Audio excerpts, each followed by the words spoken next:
You may notice something subtle the moment you stop straining to picture the life you hope to create, and instead let yourself feel the life already gathering inside you. When the mind stops forcing images, your energy stops scattering, your nervous system stops looping through old comparisons. The vibration you carry no longer wrestles with memories that once shaped your sense of possibility. And in that quiet inner pocket, the one with no pictures, no storyline, no mental choreography, something accelerates, not slightly, dramatically, because the field seems to respond to your state so much faster than it ever responds to the scenes you try to imagine. Maybe no one told you this, friend, but visualization was never the engine. It was more like a set of training wheels you leaned on when trusting your own state felt impossible. It helped you hold a direction until you learned to sense a future without having to paint it. But a time arrives when those mental images begin to work against you. They tug you back into the head. They keep you thinking instead of vibrating, comparing instead of becoming. And the harder you try to sculpt the picture, the more you activate the neural pathways built from your history. Your mind can only remix what it already knows. And if the future you want doesn't match anything familiar, the mind becomes a clumsy tool for an impossible job. Speed, strangely enough, comes from the body, because the field seems to register your electromagnetic tone, not the mental movie. You can spend hours imagining abundance, but if your chest tightens around the idea, the field echoes the tightness, not the fantasy. You can picture love with cinematic beauty, but if vulnerability makes your system contract, it mirrors the contraction rather than the image. You can map out your ideal life in perfect detail, but if your body is still wired for the emotional habits of an older identity, the field aligns with that older self. The mind moves slowly, one thought, one association at a time. Energy moves all at once. Your body can shift its state in the space of a breath. Your chest can soften faster than thought. Your chemistry can change before a single sentence forms. And those tiny, quiet openings are what the field reacts to. Those tiny, quiet openings your body makes, that softening you barely notice, become the doorway into this next truth. Because the field, whatever name you give it, seems to pick up those micro shifts long before your thoughts have time to assemble a picture. You feel it before you can think it. That's the pattern. And if you pay attention, friend, you may realize the universe has been answering your body's broadcast for years while your mind was still trying to figure out what to request. This isn't about magic. It's about how you function beneath the level of thinking, how your system communicates moment by moment through tone, not imagery. Imagine this: your mind speaks in symbols, but your body speaks in signal. Which one arrives first? Which one lands clearer? Your body wins every time, because long before you decide what you want, your nervous system is already offering the field a snapshot of your inner landscape. Not a picture in the visual sense, but a kind of electromagnetic mood, a tone, a coherence pattern, a rhythm that whispers, safe or guarded, or open or not yet. And the field responds to that rhythm faster than it responds to anything you try to imagine. Think of it like this. Your brain is an incredible storyteller, but it's slow. It assembles images by pulling from memory, comparing old experiences and checking what feels familiar. Neurology suggests that the prefrontal cortex has to work hard to visualize anything, which makes visualization a labor of reconstruction rather than creation. That's why it pulls from what you've lived, not from what you haven't. But your heart, your chest, your gut, they operate on a different timeline. Your heart's electromagnetic field extends outward, some say several feet, and it changes instantly when your emotional tone changes. You may notice your breath deepening or your ribs relaxing, and in that small shift, your whole energetic broadcast updates. The vagus nerve softens its grip, the nervous system stops bracing, Your inner signal becomes clearer, steadier, easier to read. Thoughts move in steps, sensation moves in waves, energy moves immediately. That immediacy is why the field seems to answer your body first. Picture your internal state as a tuning fork. When your body relaxes even slightly, the fork vibrates with a new frequency, and the field reflects it, not as a reward, not as a punishment, only as resonance, like striking a note and hearing the room echo it back. This is why some moments in your life shifted without warning, because your body slipped into coherence before your mind realized something had changed. You might have breathed differently without noticing. You might have felt relief before understanding why. And in that relief, your broadcast aligned with a new timeline. Coherence is the key word here. Not bliss, not excitement, not high vibration in the popular sense. Just coherence, your heart, your breath, your posture, your emotional tone moving in the same direction. When coherence rises, your internal signal stabilizes, and the field mirrors stability faster than it mirrors hope, desire, or mental imagery. That's the part most people miss. Your mind can imagine an outcome, but if your nervous system is still locked in survival, the field mirrors survival. If your heart is guarded, the field reflects the guard. If your breathing is shallow from old fear, the field echoes the constriction. This is not punishment, it's information. It means the universe is responding to what you broadcast, not what you picture. Consider how often you've tried to visualize a new future only to end up comparing it to your past. Comparison tightens the chest. Tightness lowers coherence. Low coherence sends a fuzzy signal. And a fuzzy signal creates slow, inconsistent manifestation. But your body doesn't need a picture to shift. Your chest can open without knowing why. Your breath can deepen without constructing an image. Your awareness can soften without referencing the past. These somatic changes don't rely on memory. They rely on presence. Presence is faster than thought. This is why the field answers your body first. Your body speaks the language of now. Your mind speaks the language of then. When you drop into sensation, even briefly, you give the field something clean to mirror a broadcast free of old narratives and imagined scenes. A signal rooted in what you feel, not what you force. And that clarity, that coherence, becomes the fast lane on your timeline. Because when the body leads, the mind no longer has to negotiate. The signal becomes unified, and unified signals travel farther, faster, with far less distortion. You may feel echoes of that last truth, the body speaking now while the mind tries to reference then as we step into the next layer. Because if the field answers the body first, the question becomes obvious. Why does visualization feel so slow compared to somatic state? The answer hides inside the way your brain builds images. Not from possibility, but from memory. It's not your fault, it's architecture. When you visualize, you aren't summoning the future. You're reassembling pieces of the past and arranging them into a scene your mind hopes is new.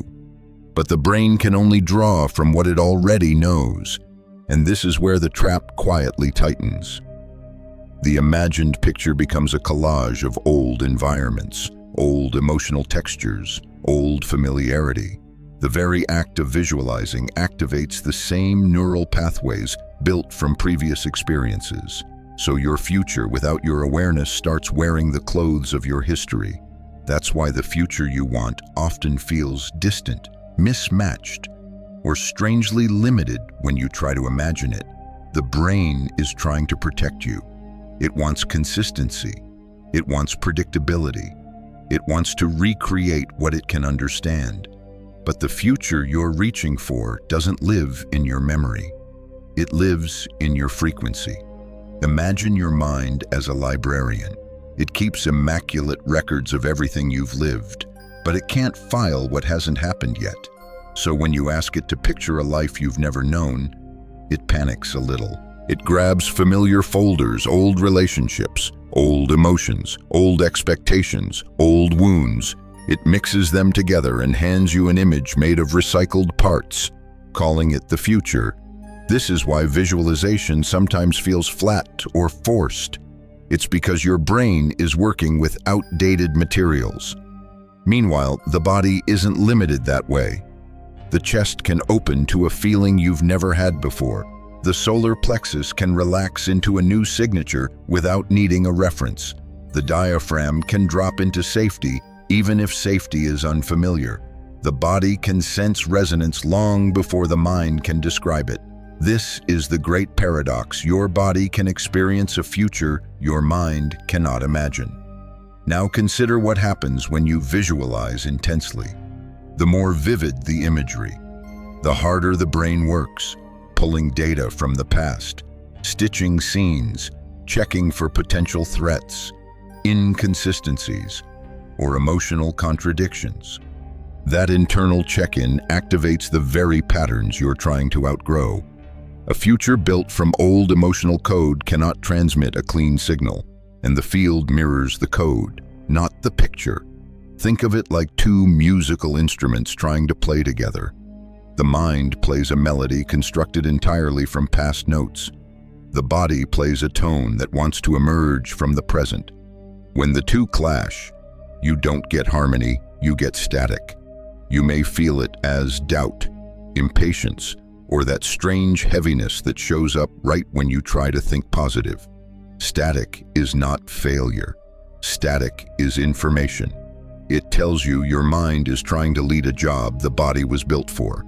There's another layer here. When you visualize a desired future, part of you inevitably compares it to where you are now, even if you don't consciously think it.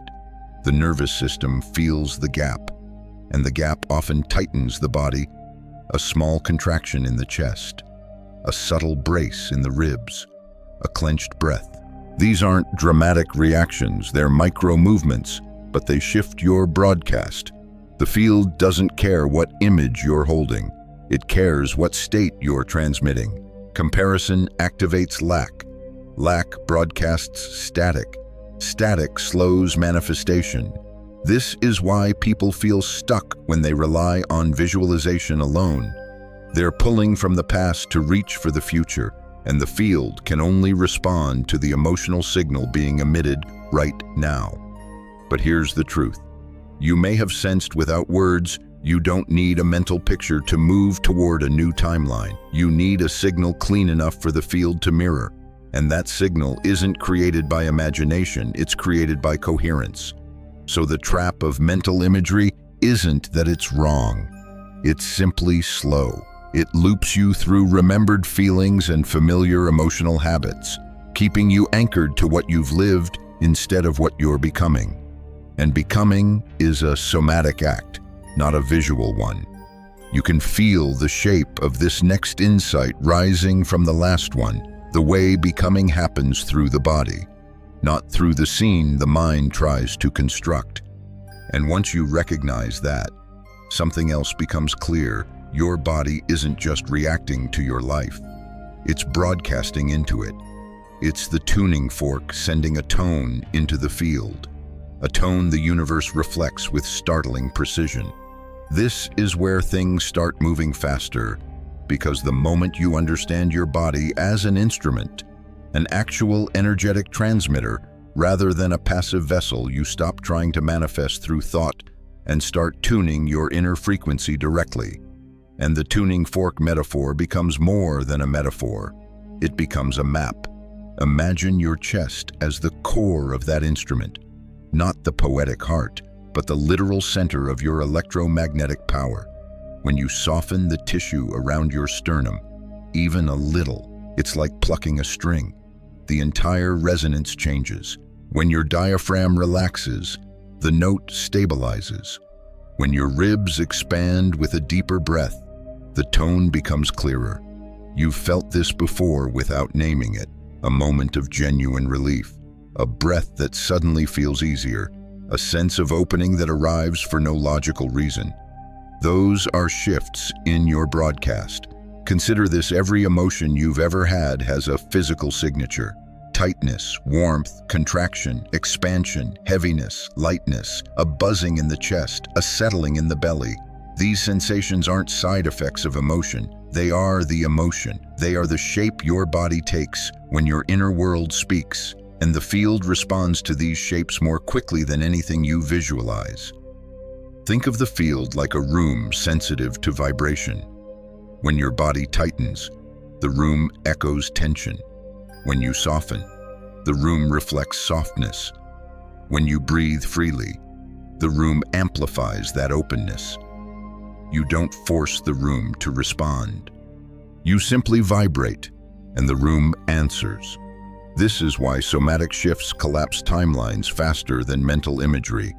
A single exhale that releases old bracing sends a clearer signal than an hour spent imagining a dream life. A moment of warmth behind the sternum communicates more availability than a perfectly visualized scene. A softened belly tells the field, "I'm safe now," far more convincingly than any affirmation your mind repeats. The body is honest, direct, immediate. The mind filters, edits, negotiates. When the body transmits coherence, the field mirrors coherence. When the body broadcasts conflict, the field mirrors conflict. When the body sends signals of safety, the field returns experiences that match safety. When it sends signals of guardedness, the field echoes that too, not as punishment, but as resonance. This kind of tuning is not about becoming positive. It's about becoming congruent. Congruence is the state where what you feel, what you breathe, and what you signal all line up. It's clean, it's steady, it's unmistakable. And coherence tends to emerge not through effort, but through a subtle release, the way tension melts after you stop trying to force an outcome. Here is the part many people overlook: your somatic field updates constantly. Each time your chest unclenches, your energy shifts. Each time you stop holding the breath, your frequency adjusts. Each time your ribs move freely, your internal signal gets cleaner. These micro-adjustments accumulate. They become a new baseline. And when your baseline shifts, your timeline shifts. Imagine a fork vibrating in your hand.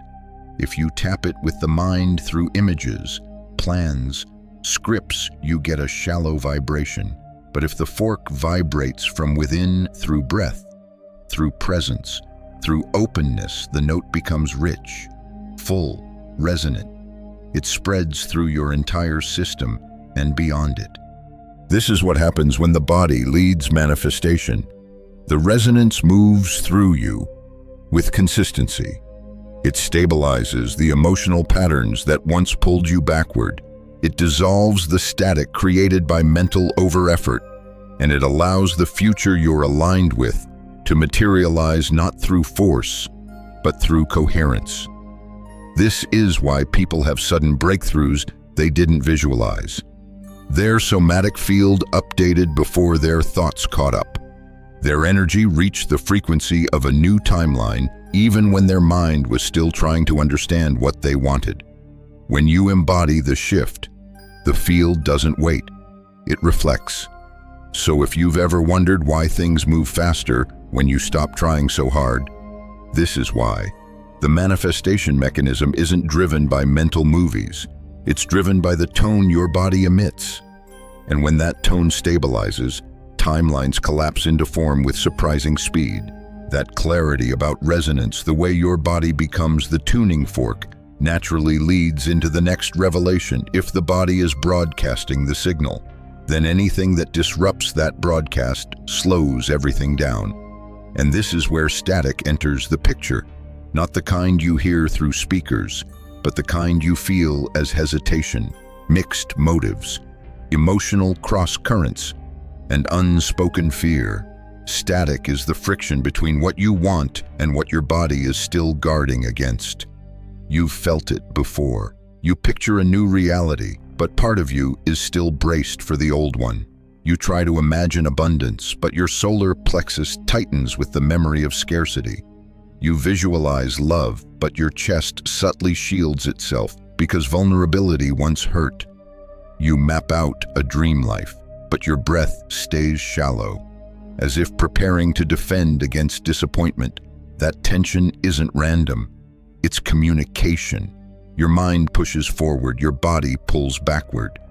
And the field mirrors the tug of war. This is the physics of inner conflict, not literal physics, but the way you broadcast two different signals at once. One says, "I'm ready." The other says, "I'm not safe yet." When the field feels both, it sends back a future that looks confused, half-open opportunities, delayed results, manifestations that appear then collapse, timing that always seems almost right. Static creates slow manifestation, not because the universe withholds anything, but because the broadcast is scrambled. Consider coherence as the opposite of static. Coherence is when your emotional tone, your breath, your posture, and your internal rhythm line up. It doesn't require joy. It doesn't require high energy. It requires agreement, alignment, internal unity. A feeling of nothing inside me is fighting what I'm calling in.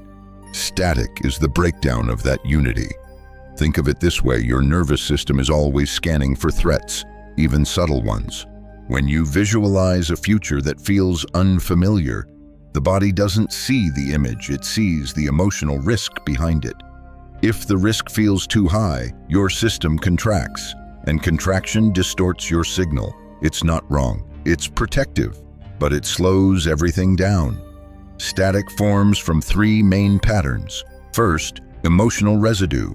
Old experiences that left impressions in your tissue, moments of disappointment, fear, betrayal, scarcity. Even if your mind feels ready, the body remembers, it braces, it waits, it guards the place where you once hurt.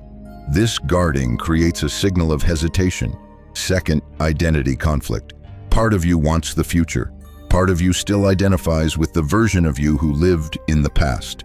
The more you cling to the familiar self, the harder it becomes to embody the new one. The signal becomes mixed, one part longing, one part loyalty to an outdated identity. Third, mental over-effort. When you try to visualize too intensely, the mind starts operating like a spotlight scanning for danger. It compares the imagined scene to memories, checks for inconsistencies, and activates old neural networks that carry emotional static. The image becomes contaminated with past references, and the field answers the contamination, not the intention. Static isn't something you fix by trying harder. In fact, forcing clarity tends to amplify the very tension you're trying to dissolve. Static softens when the body feels safe enough to release its grip. It dissolves when your breath drops, when your ribs move, when your chest warms. Safety creates coherence. Coherence strengthens the signal. There's a deeper truth here. The universe doesn't need you to be perfect. It needs your signal to be readable. When your internal broadcast becomes muddled, it's like trying to tune a radio station in between frequencies. You catch glimpses of the music, but it keeps slipping into noise. That slipping those mixed results is what most people mistake for failure. But it isn't failure, it's misalignment. Imagine the difference between "I want this future" versus "I am no longer fighting the future I want." The first is desire, the second is coherence. Coherence doesn't mean high energy, it means no resistance. Once the static drops even a little, the field hears you clearly. And clarity is what moves timelines faster than intention, effort, or vivid imagery. This is why people often manifest quickly, after a moment of deep relief, not because they visualized better, but because the static vanished. So before you try to imagine your next step, ask yourself, is my inner signal clean enough for the field to mirror? Because once static dissolves, the transmission becomes unmistakable. And the universe responds not to what you picture, but to what you embody without contradiction. That phrase, "without contradiction," is exactly where the next doorway opens. Because once you understand how static forms, The natural question becomes what happens when you remove every image, every mental frame, every visual attempt to control your future. What fills the space where visualization used to be? The answer is the zero-image state, a condition not of emptiness as lack, but emptiness as precision, a state where nothing interferes with your signal because nothing inside you is arguing with it. Imagine for a moment what happens when you stop projecting scenes into your mind, when you stop trying to force the future to look a certain way, when you stop comparing what you desire with what you've lived. Suddenly, the mind loses its job, the old identity loses its script, and in that space, the body steps forward with a clarity the mind could never manufacture. The zero-image state begins in the chest, not metaphorically, literally. This is where the body broadcasts most clearly, because the heart's electromagnetic field acts as a kind of stabilizer for your entire nervous system. When you soften the center of your chest even slightly, you interrupt the old emotional reflexes that used to shape your signal. The vagus nerve loosens its hold. The diaphragm drops. The breath deepens on its own, and coherence rises without effort. This is the first layer of the zero-image method, somatic openness. You're not visualizing anything. You're not constructing a future. You're simply giving your body permission to stop guarding. And as soon as the guarding falls, even for a moment, your broadcast changes. The second layer is emotional neutrality. Neutrality is not indifference. It's the absence of comparison. It's the moment you stop measuring the distance between where you are and where you want to be. Comparison creates static. Neutrality dissolves it. Neutrality says, I'm not fighting the present. I'm not chasing the future, I'm available. And availability is one of the clearest signals the field can receive. Once neutrality settles in, something remarkable happens. Your body initiates a micro-expansion, the third layer. A tiny warm swelling behind the sternum, a lightness around the ribs, a whisper of relief in the solar plexus. It's the sensation you feel when you're no longer carrying the emotional weight you didn't realize was slowing you down. This micro-expansion is small, but powerful. It's the somatic equivalent of opening a portal, not to imagery, but to readiness. It tells the universe, there is space here, there is no resistance here, there is room for the new.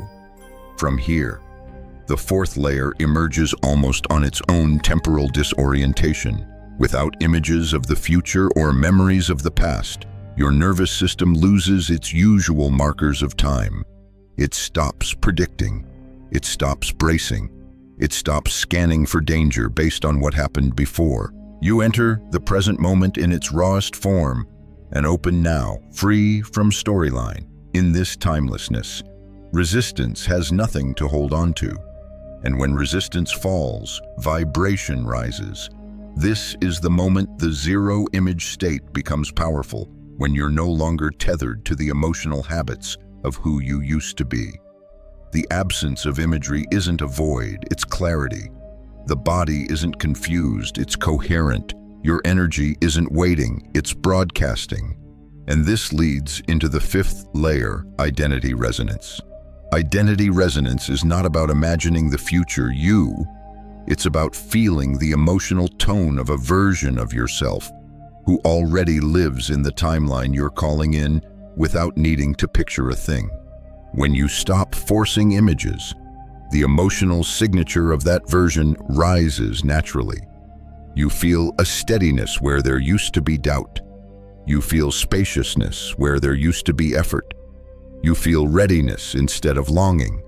This resonance is fast, clean, undeniable. It is the reason the zero-image method accelerates manifestation so dramatically. Because without images, there's no interference. Without narrative, there's no friction. Without the mind recreating the past, the body leads with a signal the field can echo instantly.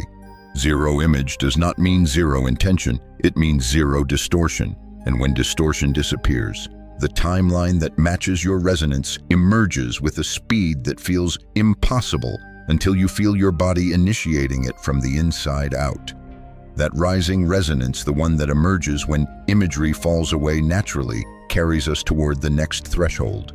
Because once you've tasted the zero image state, you may notice something strange happening. Time begins to loosen its grip, not in a mystical sense, but in a deeply biological one. Your nervous system stops using the past as a compass, and without that compass, the future stops feeling distant. This is temporal disorientation, and it's far more powerful than most people realize. When you're not projecting images of what comes next, and you're not replaying memories of what came before, your system drops into a kind of present moment that feels both vast and still. It's the absence of reference points that makes it feel unusual. You're not leaning forward into longing. You're not leaning backward into history. You're simply here. And in that here, something pivotal becomes possible. Your body can shift identity before your mind understands what's happening. Identity resonance. This fifth layer of the zero image method begins as a tone, not a thought. It's the emotional signature of the version of you who already inhabits the timeline you used to chase. And the remarkable thing is that your system recognizes this signature long before your intellect can describe it. It might show up as a warm steadiness behind the sternum, a grounded openness in the belly, a quiet confidence that doesn't have a story yet. These sensations are not random. They are indicators that your energy has started syncing with a version of yourself who no longer fights the future, no longer rehearses worst-case outcomes, no longer clings to protective patterns. When your body feels this resonance, even briefly, it broadcasts a signal that matches the timeline you're stepping into. This is the moment when manifestation accelerates, not because you asked harder, but because you became compatible with what you were asking for. Compatibility is faster than desire, it's cleaner than visualization, it's stronger than intention alone. But to understand why, we have to revisit the relationship between identity and time. Your old self, built from memories, reflexes, emotional habits, inherited beliefs, lives inside a narrow corridor of familiarity. It navigates based on what it has already survived. When you try to imagine a future that doesn't match that corridor, the mind strains, the body tightens, and the field receives a scrambled signal. But the future you're meant to merge with doesn't require familiar imagery. It requires a matching frequency. And that frequency is felt, not pictured. Temporal disorientation breaks the memory loop. Identity resonance bridges you to the version of yourself who lives beyond it.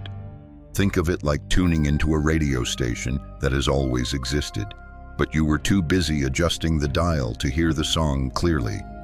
Imagery kept you twisting the knob, but when the pictures drop, static falls away, and the frequency becomes audible. This shift is subtle but revolutionary. You're no longer projecting a future. You're inhabiting the emotional architecture of the self, who already stands in it. This is why people suddenly feel different right before their lives change. They might say, "I don't know why, but something feels aligned." That alignment is identity resonance. Their body has already stepped into a new signal. The field mirrors that step with uncanny speed. You don't need to visualize a new identity. Your body will show you when you've entered it. There's a deeper layer here, one most people never notice.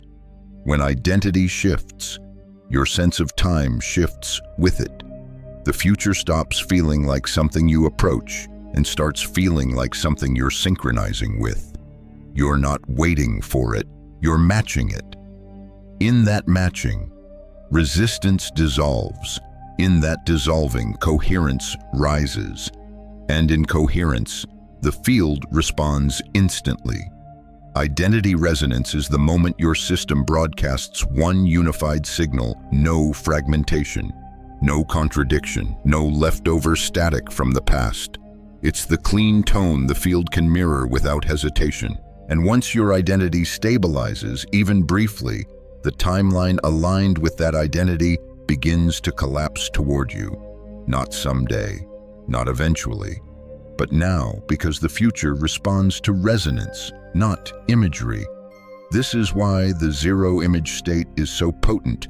It bypasses the mind's limitations and lets your body lead you into the self you were always meant to grow into. That sense of stepping into a new identity, the way it reshapes your inner tone, naturally brings us to the next truth, waiting beneath it.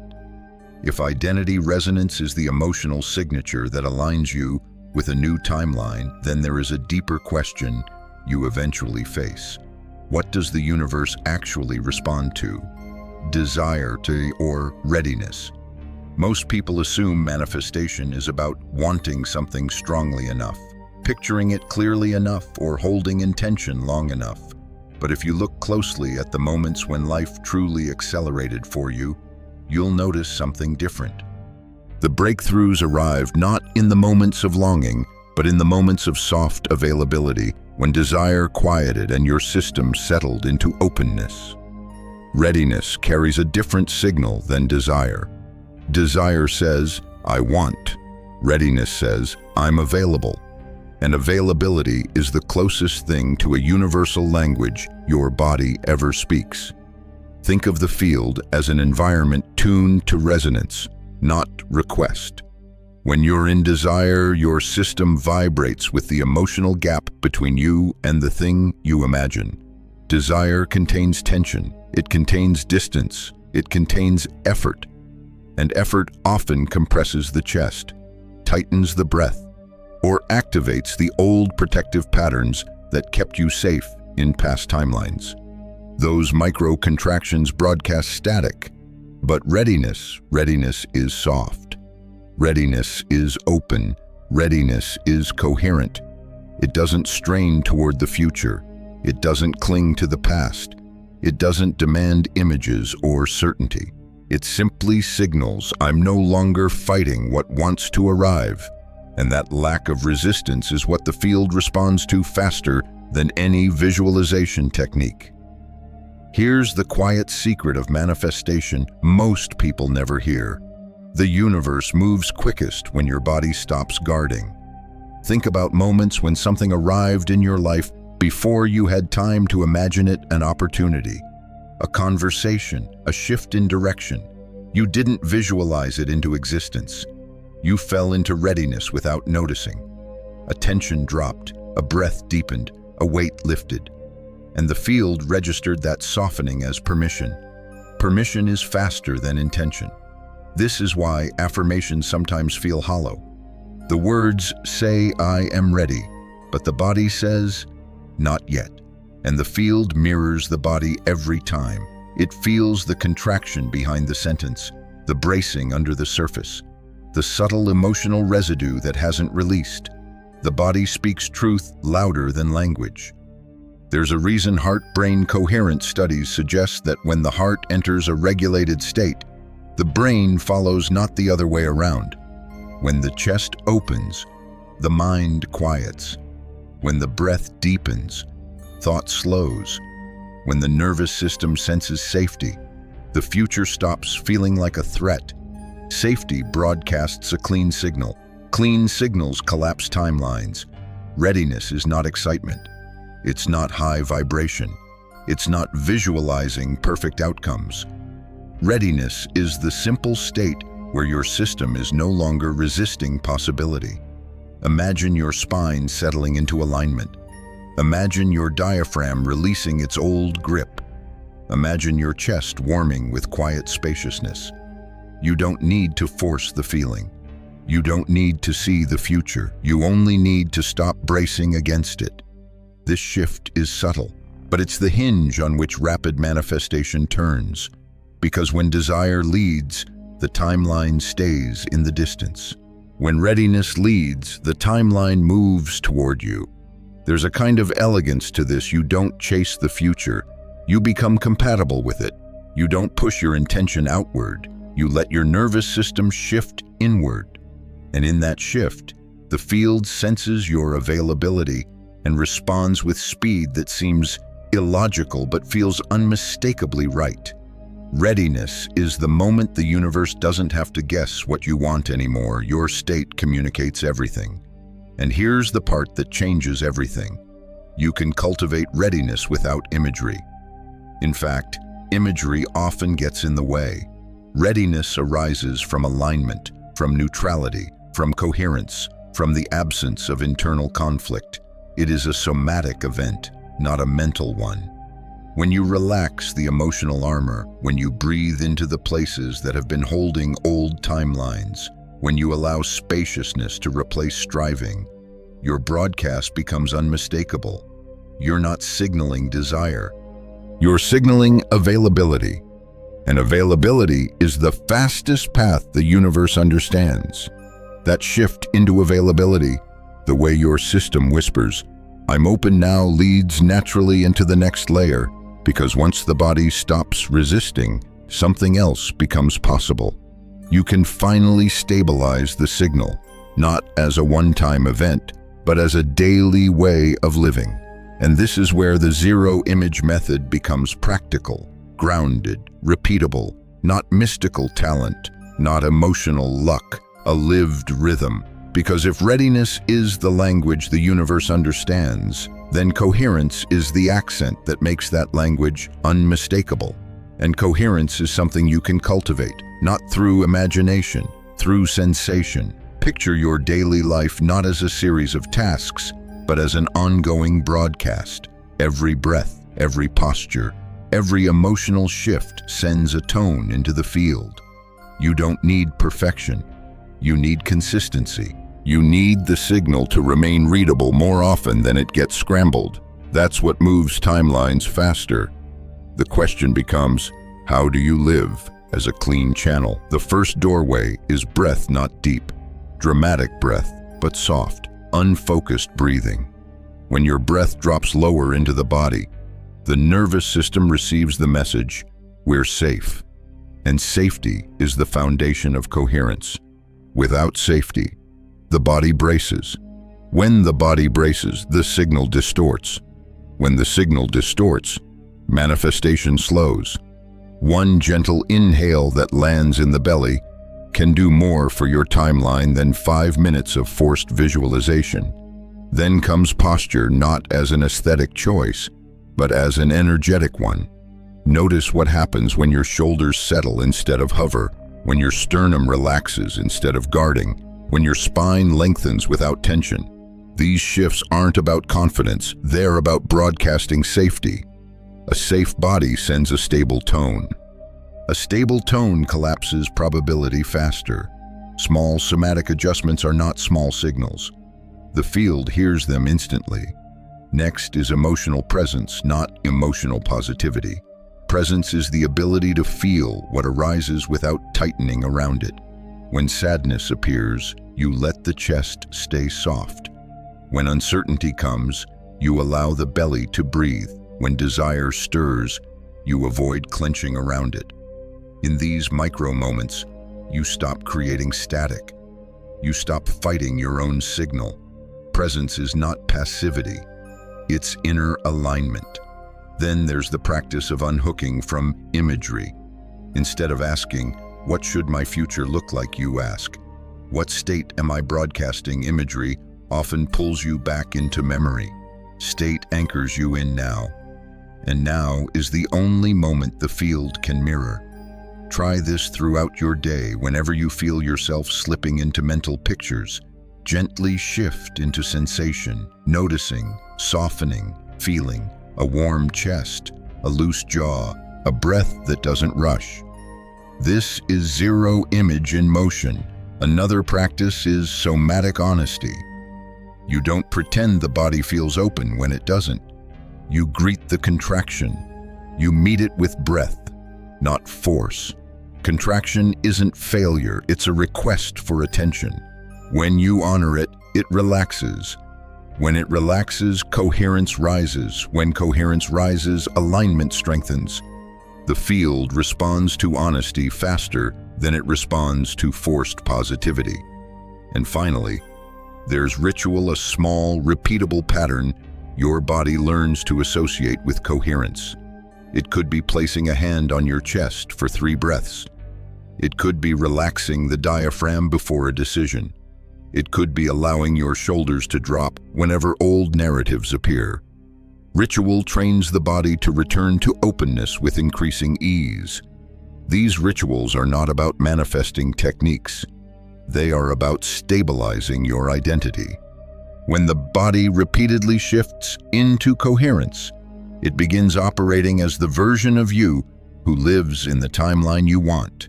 The identity becomes embodied, not imagined. And once embodied, the field mirrors it with striking speed. This is the part most people underestimate coherence compounds. 1 moment of openness is subtle. 10 moments become a new baseline. A new baseline becomes a new identity. A new identity becomes a new timeline. This is how the zero-image method becomes everyday life, not a meditation session, not a special state, not a rare breakthrough, but a quiet, continuous alignment, a steady broadcast, a clean channel, because when the body leads daily, not occasionally, the mind stops scrambling to catch up. It stops creating static. It stops negotiating with fear. It becomes a narrator of your evolution instead of the architect. And that's when manifestation stops feeling like a practice and starts feeling like your natural rhythm. That natural rhythm, the one that forms when coherence becomes your baseline, ushers you toward the final realization in this journey. Because once you start living as a clean channel, once the body leads more often than the mind interferes, something almost startling begins to happen. The future no longer feels like something you chase. It begins to feel like something that rises to meet you, not metaphorically, somatically, as if the timeline that once felt distant begins leaning in your direction, synchronizing with your state rather than waiting for your effort. This is the lived experience of the zero-image self. It isn't mystical, it isn't dramatic. It's subtle, so subtle that many people overlook it. But you've felt echoes of it before. The days when life unfolded smoothly without effort. The moments when opportunities aligned before you articulated what you needed. Times when doors opened with uncanny timing, as if your next step was already prepared before you consciously asked for it. These weren't coincidences, they were coherence in motion. You were walking as a version of yourself who matched the timeline that wanted you. This is the essence of the zero-image identity. You're no longer imagining the self who lives the future, you're embodying that self now. And that embodiment sends a signal so clean, so steady, that the field mirrors it without hesitation. Think of it like gravity. The more aligned your identity becomes, the stronger the pull between you and the future aligned with that identity. You don't drag it toward you. You don't push your intention into the universe. You simply match its resonance, and matching creates momentum. That momentum feels like the future choosing you. But what does living as the zero-image self actually feel like? It feels like clarity without strain. It feels like movement without forcing. It feels like decisions arising naturally from a deeper state rather than from fear or urgency. Your chest remains more open than guarded. Your breath sits lower in your body. Your awareness softens instead of scanning for danger. You don't need to convince yourself that you're aligned. You feel alignment as a resting state. The zero-image self doesn't rehearse. It allows. It responds. It participates. And because the body isn't arguing with the mind anymore, your broadcast becomes unified. Unified signals travel faster. They collapse probability with less resistance.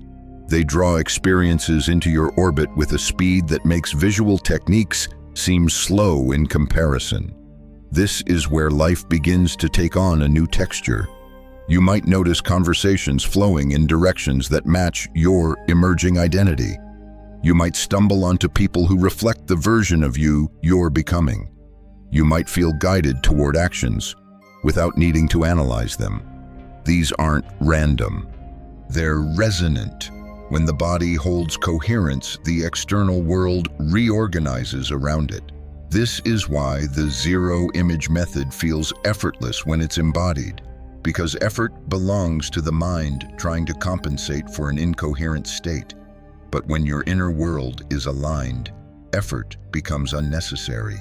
Life moves with you, not against you. You'll also notice something else. You become less attached to the specifics of how things unfold.